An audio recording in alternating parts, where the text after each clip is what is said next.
तो जब भी हमारे यहाँ कोई भी धार्मिक आयोजन होता है तो सबसे पहले कलश यात्रा निकाली जाती है। कलश यात्रा केवल एक परंपरा नहीं बल्कि श्रद्धा, शक्ति और पवित्रता का प्रतीक है।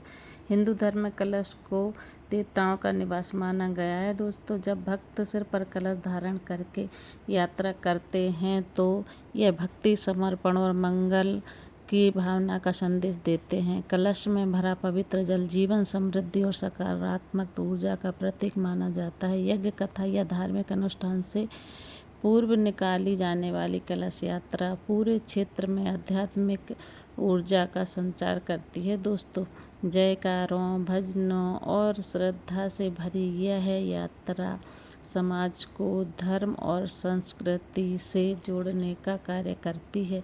यही है कलश यात्रा का दिव्य और आध्यात्मिक महत्व। इसलिए जब भी हमारे यहाँ कुछ भी होता है, भागवत या शिव पुराण, कुछ भी धार्मिक आयोजन, सबसे पहले हम लोग कलश यात्रा निकालते हैं। गुरुजी कलश यात्रा में हम लोग सब शामिल होते हैं, पूजा पाठ करते हैं और फिर जब उसका कलश यात्रा जाके वहाँ पर जब स्थापित होते हैं कलश, जहाँ भागवत होती है या शिव पुराण, रामायण कुछ भी होता है, तो वहाँ पर हम लोग कलश ले जाके स्थापित करते हैं। फिर जो गुरुजी हमारे कथा सुनाते तो हम लोग जाते हैं, वहाँ कथा सुनते हैं, पूजा पाठ करते हैं, तो हमारी एक सकारात्मक सोच बन जाती है। दोस्तों, वहाँ से हमको बहुत ज़्यादा ज्ञान प्राप्त होता है, हमारी बुद्धि शुद्ध होती है, हम वातावरण शुद्ध होता है और ये सब करने से हमारी संस्कृति और हमारे यहाँ का सारे भाव शुद्ध हो जाते हैं। दोस्तों, वहाँ जाने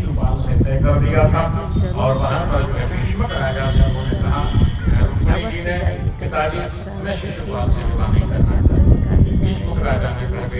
यहाँ पर यहाँ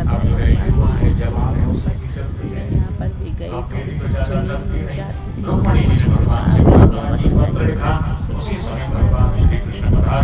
रुक्मणी जी भगवती का पूजन करने के लिए गई है, वहीं पर भगवान समर्पण करने आइए दो पंक्तियों में गा करके भगवान की बात आनंद लें। राजा विचार नहीं कर सकते थे कि देवताओं की सहायता करने का इतना बड़ा फल मिल जाएगा कि जन्म जन्म मुनि जतन करानी अंतराम कही आवत आई, वो राम और कृष्ण मेरे सामने प्रकट हो जाएंगे। ये उस सो कार्य करने का। इसलिए महाराज ये मत सोचिए कि आप जो कर रहे हो मैं आपको अपने जीवन की घटना में पहले शायद सुनाई हो। हमारे आइए तो हमारे बहुत बचपन के मित्र हैं नीलम जी, डॉक्टर नीलम त्रिपाठी जी, और मुझे वो समय की याद आई इसलिए क्योंकि हम और नीलम जी प्रतिदिन जो है शाम के समय प्रतिदिन मिला करते थे। हमारा नियम था कि शाम को हमारी भेंट होनी ही होनी। आइए तो हम जो प्रसंग बता रहे हैं बहुत ध्यान से आप श्रवण कीजिए। हम बस 2 मिनट में, क्योंकि उस समय भी बहुत हो गया है, लेकिन ये बात इसलिए क्योंकि कई लोगों के मन में ये भाव होता है कि हमने जो अच्छा काम किया उसका कोई परिणाम नहीं मिला। हमारे नीलम त्रिपाठी जी, डॉक्टर नीलम त्रिपाठी जी बहुत अच्छे ज्योतिष के भी, भागवत के भी आपने श्रवण किए होगी ना, रखा हुई है 2 कथा। और हमारे बचपन के और हमारे इनके पिताजी का हमारी पर बड़ा प्रेम है। आदरणीय डॉक्टर श्री भास्कराचार्य जी त्रिपाठी बहुत अच्छे विद्वान, अद्भुत। तो हम जो प्रसंग आपको बता रहे हैं,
का पूजन किया